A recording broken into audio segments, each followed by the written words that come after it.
Good morning, everybody. So I'm James, and this is William. He's actually my son, and he's serving as our lead economic advisor. I'm the essentially the technical guy, and he's the economic guy. So I wanted to start by spending a couple of minutes just reviewing Gridcoin for those of you that aren't familiar with it. You've heard snippets of this before and caught a little bit of this from John yesterday. Essentially, Gridcoin's been around a very long time. We were founded in 2013, so we're one of the oldest altcoins in existence. We had about 1 year of a hybrid proof of work phase, and then we transitioned over to a proof of stake V2, which we've been running since 2014. So we're ancient by standard, any reasonable standard. We actually. A few years ago, we spent a tremendous amount of effort to rewrite the code base to support a lot of the things that we want to do in the future, which involved rewriting some of the foundational layers that weren't written so well in the beginning, and also writing a custom contracting system on top of that to support some of the things that we want to do in the future. And as it turns out, that's going to serve as a great springboard for us in the future. One of the things that Gridcoin does is we measure effectively folks that contribute to BOINC and also now folding at home. So we can support essentially any arbitrary distributed computing platform that can produce what we would call a scoreboard. So if you can produce statistics that would enable the Gridcoin network to measure those contributions, we can then normalize those and then issue rewards based on people's contributions. So this has been running for many, many years in Gridcoin, and is very the existing layer that we're doing is very stable. Those projects, for example, in BOINC are entirely independent, so there are 16 or so projects right now that are what we call whitelisted, where we can actually do rewards on those. They're approved by the community, so the community actually votes on those to actually authorize them to be admitted, and then those are recorded in the blockchain itself. So all of the authorizations of that are recorded in the blockchain, and then it's all driven by protocol. And right now we have essentially a constant emission-based protocol. So we're emitting the same number of generated coins essentially every day, and distributing those proportionately to people based on their what we call their magnitude, which is their relative score of contribution. To figure out who's who, we actually have this concept of a beacon. And one of the biggest problems in this type of thing is figuring out who's unique, right? So and also who owns the computation. So we actually have this process of registering and verifying a beacon, which really allows us to correlate to essentially a real entity who's doing the computation and who gets the reward. And the key is that beacon is tied to a private public key pair in their main wallet, and that's the key pair that's used to effectively correlate the research payments. So it's a little bit of a simplification, but it solves a lot of problems about people stealing other people's rewards or different things like that can be done if you don't verify people. Oracles. So one of the first things we did when we rewrote the code base is we rewrote the statistics gathering process. So Gridcoin is one of the few blockchains that actually has a truly distributed Oracle system. So we actually have multiple oracles running. Those are nodes that have been authorized by key to run statistics gathering, and essentially those nodes publish compressed statistics using the gossip protocol to all the other nodes, and then every node does a comparison on those statistics and verifies that at least the ceiling of 60% of the oracles match down to the bit in terms of the statistics they're publishing. And if it matches, then the nodes actually calculate the statistics map, which generates the measurements for us to do the rewards. And because every node, the algorithm is deterministic, every node arrives at the same answer. So for a set of answers that is in a list, that if a node looks at it, it can absolutely verify something coming from another node.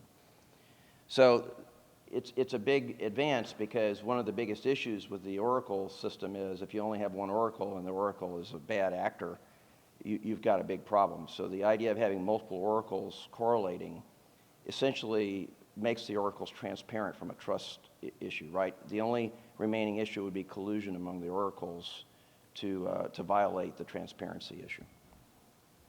So here's a little bit of information about our minting process. We're running about a little bit less than 3% effective inflation rate, and that amount is actually declining over time because we're emitting essentially the same amount in absolute numbers per day. It's a pretty moderate emission rate by most coin standards. 2 layers. We reward 10 GRC for the actual block staking itself. And then the second layer is the research layer, where if someone's contributing to a distributed computing project, they will actually get an additional reward based on their amount of computation. So it's a 2-layer process. You can get paid out either by staking a block, or you can get paid out by something new we came up with this past year, manual rewards claim, which is effectively a delegated stake request. So if you are owed rewards, but you have a pretty low balance, you can push a button and ask the network, you're essentially requesting a payout.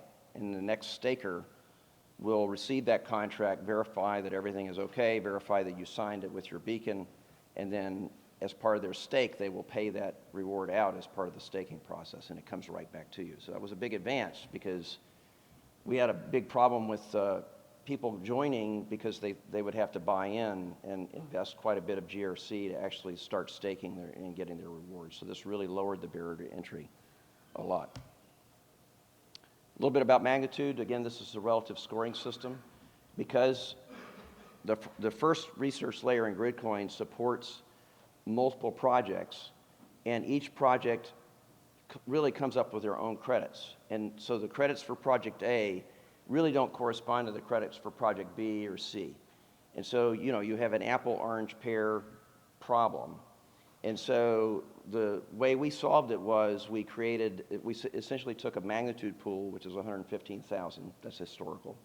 We divided up evenly by the projects that are authorized, and then within each of that equal share, a person's magnitude is based on their relative contribution to all others that are contributing to that project. And so that creates a normalized score metric that survives the issue about credits in one project not being equivalent to the other. It also limits us, but it was a very equitable and simple scoring mechanism that works very well for the network. As you're going to see in the second part of this presentation, we're coming up with a new layer that enables us to really sort of get around this relative scoring system and move to a more absolute scoring system. We'll talk about it in a few minutes.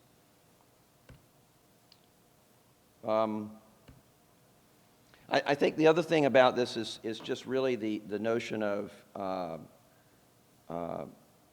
the education process and our whitelisting process. Everything about this really encourages. It's designed to try and encourage participation. I don't think we're doing everything we can to sort of gamify the whole thing. I mean, I think we could do more at Gridcoin to sort of advertise sort of the gaming and the reward side of it. We're doing a lot. But, just to give you an idea of the participation in the Gridcoin network today, we have 4,000 nodes. We are like in the top 10 in terms of the number of nodes that are participating in the network.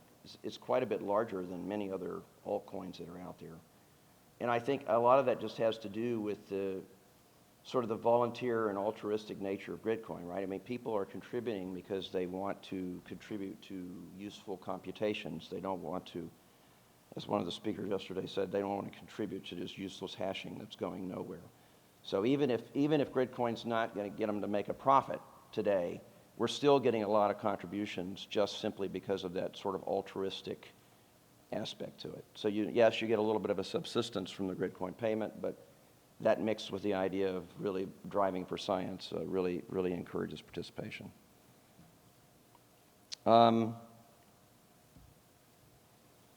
one of the things that we have to worry about is, and I'll skip through these slides here, is very fast because of time. We have to worry about as we add more users and more projects, this 1/n regression of the rewards. So if you have a constant amount that we're emitting, as the number of users in the network that are registered grows, the average amount of reward that each person gets follows as 1/n.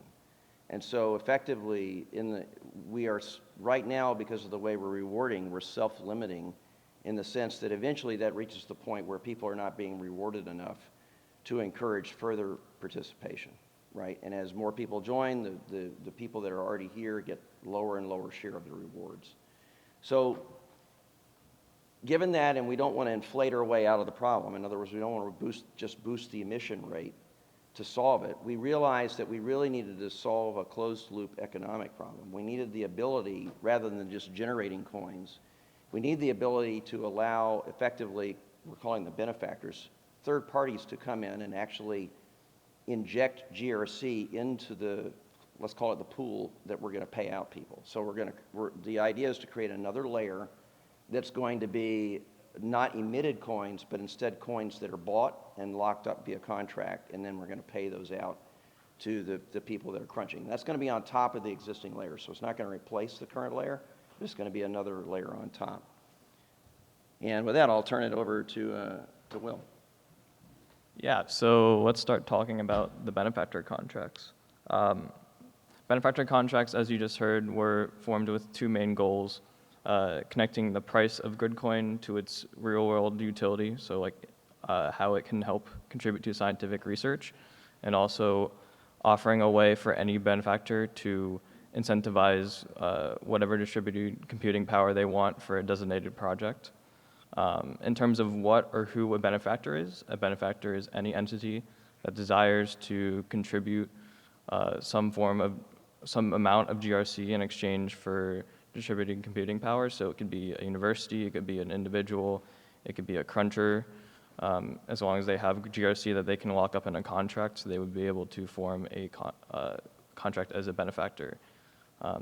In terms of how they acquire that Gridcoin, it'll be up to benefactors. They can either crunch it, they can buy it, but in general, it would just be, they would have to possess some amount of GRC. In terms of implementation, we would have the entire system self-balanced and self-regulated by protocol.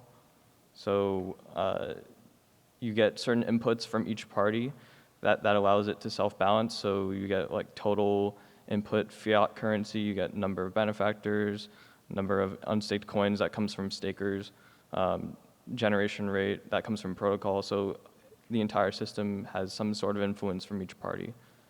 What we're trying to do is, we don't want to be a stable coin, but what we're trying to do is limit or control the effect of speculative investment and ban the grid coins so that it can actually act as a currency, right? So it's really this is a truly utilitarian point of view on we want the currency to act as a currency, as a medium of exchange to enable distributed computing, and we have to balance that with the whole idea of investing. It's not that we don't want Gridcoin to appreciate. It should as the overall utility of the coin grows, but that utility needs to be correlated with the actual underlying value. It should not be just based on nothing, right? So being able to have these knobs that William's talking about to balance the economics is important because it will enable us to make sure the value of the coin is tracking appropriately. Yeah, and then speaking about those knobs, you would have also the generation rate is going to be formed in a way such that price fluctuations are going to be limited. We're not aiming to be a stable coin, but we do want it to be a currency. So in general, we want you to be able to get consistent returns on your investment as a cruncher. Yeah, and then in terms of incentives for benefactors, why would a benefactor choose to join Gridcoin? There are several reasons, but the first is that a benefactor can designate any amount of money to input into these contracts. So when you think about other third-party solutions, Amazon AWS or other centralized computing, you have a lot higher costs and they're fixed based on what you're offered. But in terms of a benefactor, you can offer anything above 100 times average power costs or you can designate a certain slot amount and pay and try to get people to donate GRC to your contract, and then you don't have to spend as much money yourself. But the actual amount input will only be determinative of slot number. It will not affect payouts. Input refers to either crunched coins or bought coins. So it doesn't really matter how much you spend. In terms of the productivity of those slots, that's also very important to think about. A benefactor can put specific requirements regarding productivity. So you can set a minimum contribution level that will allow you to increase the amount of research you have without increasing your money input. And then in terms of why it would be good for benefactors to come into the system in the first place, crunchers are competitors, so it motivates them to become as efficient and effective researchers as possible. So as opposed to other solutions where you might have a constant return on your computing, these crunchers are constantly trying to improve their computing power. So, yeah. I mean, the idea of it being cheaper to compute on Gridcoin than it is like doing in like a private, AWS is, quite frankly, Gridcoin provides 1/n computation power for free, right? So if we add a new project to Gridcoin today, the magnitude gets split over that new project, people then naturally migrate to that project and equalize, and so basically you get essentially a relatively even amount of computation power without having to pay a dime. So this is on top of that, and so if you're adding a benefactor contract, you could, quite frankly, not necessarily have to pay people a lot and get additional contributions. So I think that's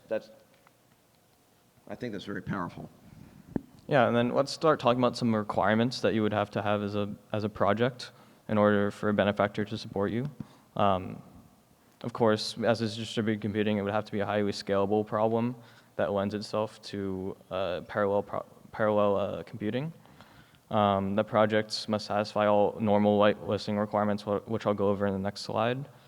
And then the project has to keep a daily, daily track of research contributions in a way that allows daily accruals and percentile rankings. But that can be like pretty much any statistics or scoring system that you could think of that has daily track of its numbers. But in terms of the amount of slots that you get, it will be calculated based on the amount that you're going to input as a fiat currency into the contract. In general, it's just slot amount times the average power cost equals fiat input. So if you say that you want to input more fiat, then in general you'll get more slots. And then in terms of benefactor requirements, I'm going to give some examples. So examples of highly scalable problems: you have gene research, drug research, disease research. You could also think of higher computational and mathematical problems, and also economic models. Those are all possible things, and really the sky's the limit for these types of problems. And then in terms of whitelisting requirements, these are just the requirements that we have in terms of becoming whitelisted for Gridcoin right now. Obviously, this could change in the future, yeah. In terms of variables, we have two main variables that benefactors have, which is maximum research slot number and the minimum slot number. The maximum is important because we want each cruncher to get an average of their power costs back. That is to incentivize more people to come in and for the market to grow. That is the break-even point for any research contributions, right? So as long as we have less slot numbers, then we talked about the 1/n problem. So as long as we have less slot numbers, then the amount average would be less than that. We will be good, and people will earn more than their power costs. In terms of the minimum slot number, we wanted to combat two problems. The The first was a free rider problem. As you can imagine, with a percentile reward system, there are certain ways you can cheat the percentile system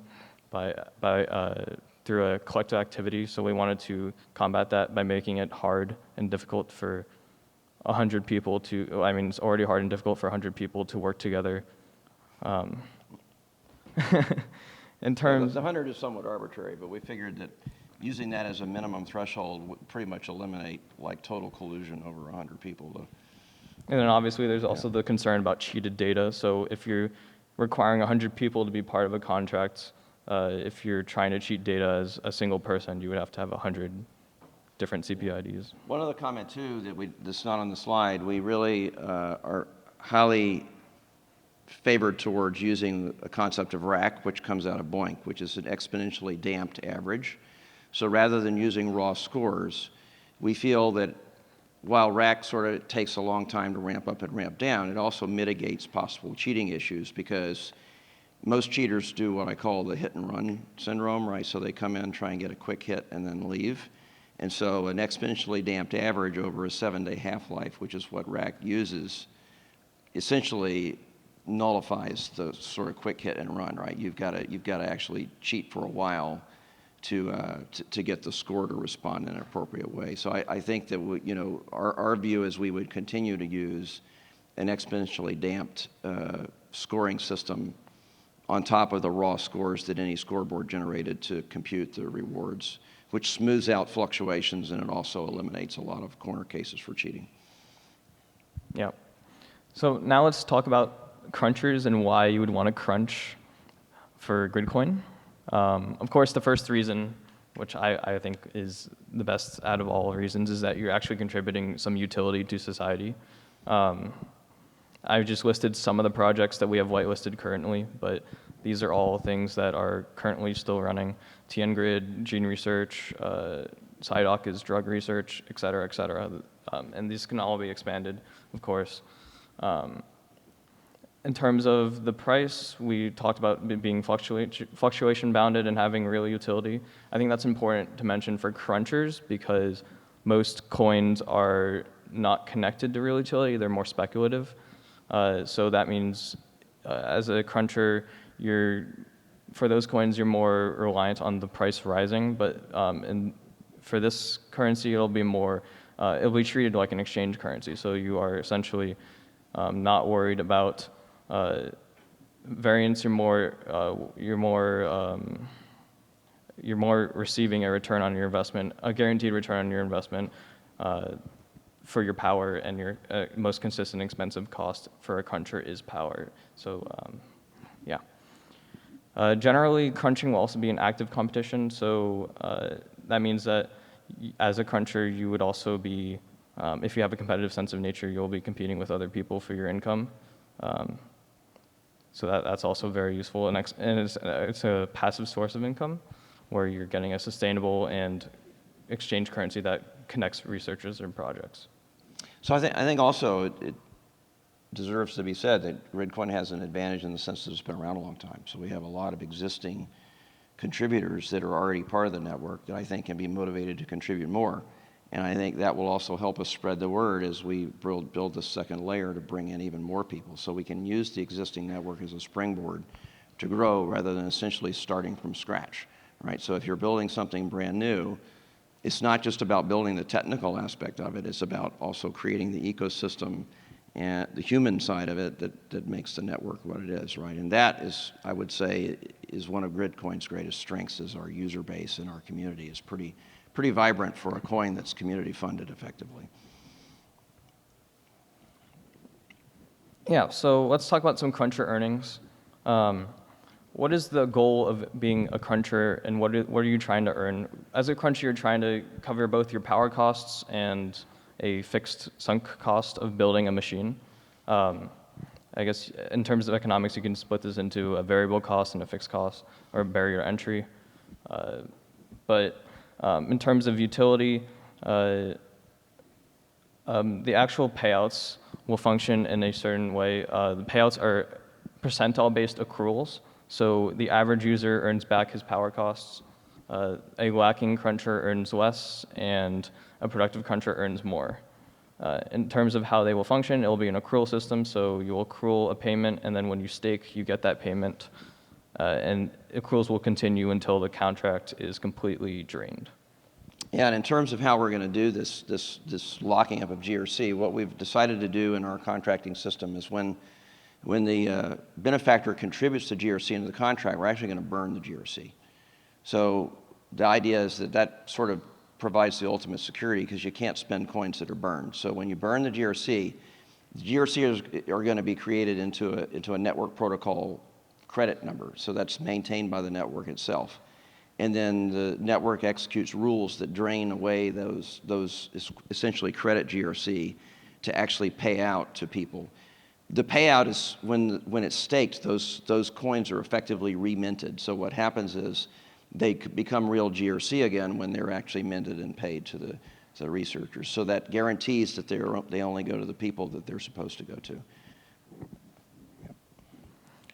Let's talk about conceptual things in terms of payouts. These are certain problems that we wanted to solve.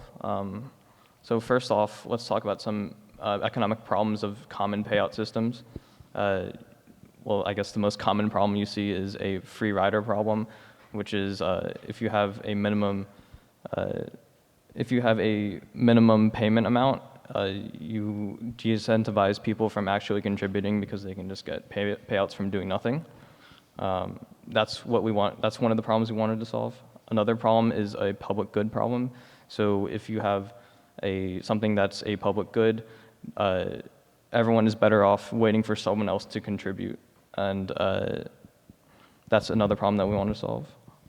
Yet another problem was a natural resource problem. So if you have a limited amount of resources, which is what we've been talking about, constant magnitude or generation rate per year, eventually people will end up getting nothing as n rises. And then finally, the last problem we wanted to solve was a skewed percentile.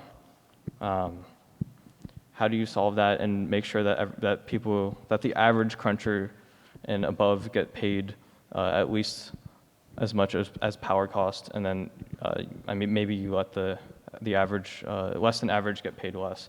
And if you look on the right, you can see different distributions and what we should consider as average is, well, it's arbitrary and determined by what the skewness of the percentile is. So let's look at some implementation. This is a lot of detail here, but the general idea is that you will take two different things: the cruncher's average contribution percentile, and then the average cruncher's contribution percentile across a project. So that's like a mean percentile and then the user's percentile, essentially. And payouts are based on those two things. And it's separated into two different cases. If the mean percentile is less than or equal to a median, we do it so that essentially this entire thing is designed so that people better than average will earn more than power costs. People that are average will earn exactly equal to their power costs, and then people that are less than a certain percentile calculated by protocol will earn less than power costs in GRC. Yeah. And then here's just the economic meta model in general. The current system, you can see just based on the interaction between projects and crunchers, and then all the additional stuff that we are planning to add is going to be additional, on top of that, a third layer added by the benefactor. You can see, you see crunchers contributing GRC to benefactors, who then contribute it to contracts, which then affect both crunchers and projects again. So it really is a closed loop system. It's not something that's just coming out of arbitrary thin air. Yeah. Okay. With that, we'll take questions.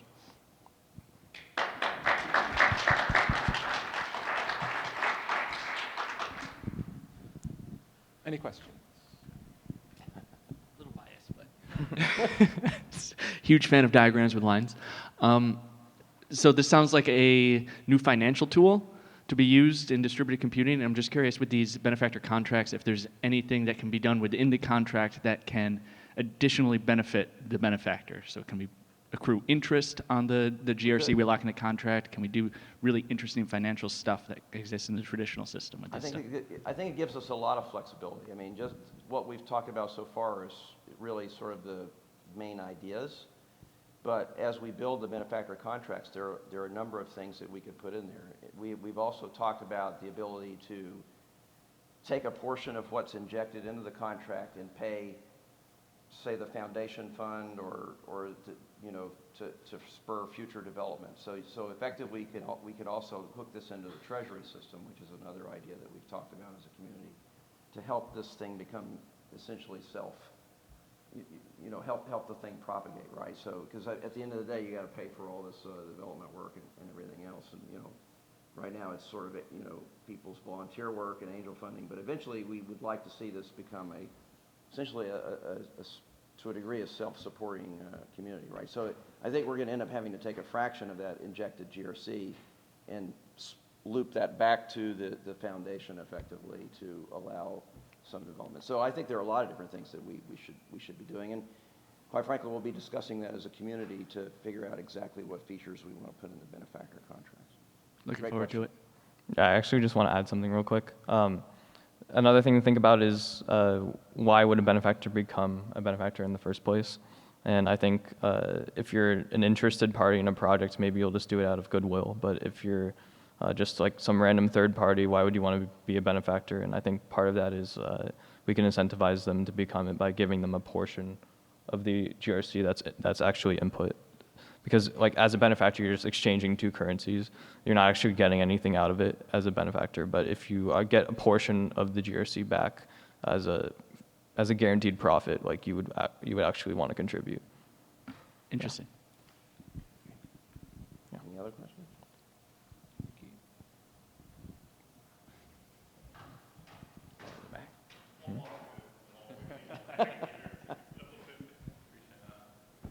I may have missed this a little bit. I know you talked about multi-currency before, so I'm just kind of curious, like, does this layout protocol like already kind of allow crunchers maybe in projects and benefactors themselves to operate in the currencies they prefer?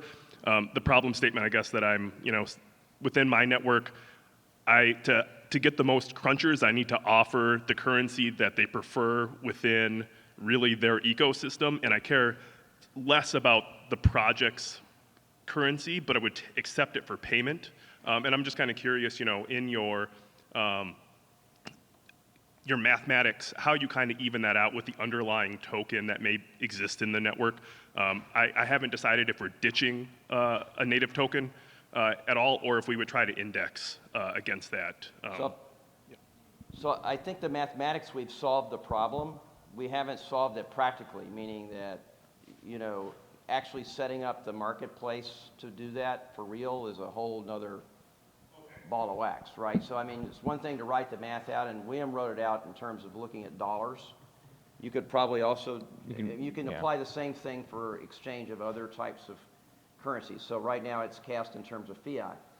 I think it's a laudable exercise to think about how this would work multi-crypto, right? It obviously adds to the complexity of it, right? And then you have to have a whole marketplace to do that, but it's doable. Needs some more developers. Yeah, and I like the idea, right? Because that also gets us out of the notion of, do we always want to run back to fiat every single time, right? So that's, yeah.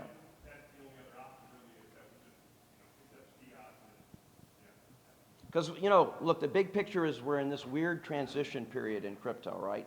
Crypto's really not big enough, or even this, we've closed 2 of the 3 parts of the loop, but if someone wants to get paid GRC and income and they want to go buy a cup of coffee, they still really can't buy a cup of coffee for real using crypto, right? And so at some point, fiat still comes into the equation no matter what right now, and until we can get to a place where we can essentially start using these for real utility, like everyday life, there's always going to be this tension. So you end up with this matrix relationship between fiat currencies and cryptocurrencies, right? And So I think we've got to be able to deal with that world going forward.